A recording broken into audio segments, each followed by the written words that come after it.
Kwa madereva wetu wote na tumekuwa tukiwaambia ni kwamba when you are on the road, overlapping is a crime.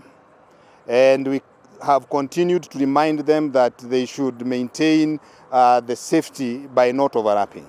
Because overlapping causes a lot of accidents, and we are witnesses to that. And even today, part of our talk, I have reminded them that they should maintain safety on the road by not overlapping. And also something else that we have talked to them is the issue of overspeeding. Because overlapping and overspeeding, they are the major causes of accidents on our roads. And our drivers are good. This year, as Molo Line, we had not had any major accident. It's just minor accidents that are brought by others, and we thank God for that.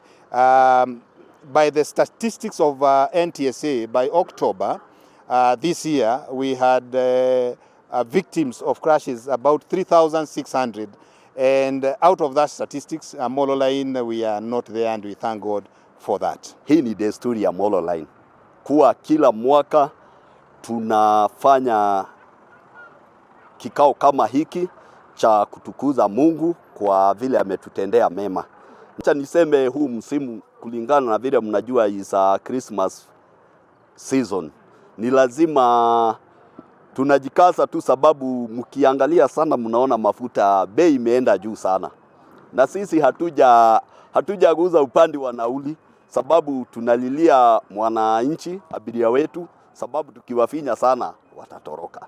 But huenda kulingana na huu msimu, kulingana vile kutakaa, hata kama tutawafinya ni kidogo tu, tutaongeza tu kitu kidogo. Kwa hivyo nawaomba hata abiria wetu wajue tuko sawa na tuko pamoja nao. Nakusema asante.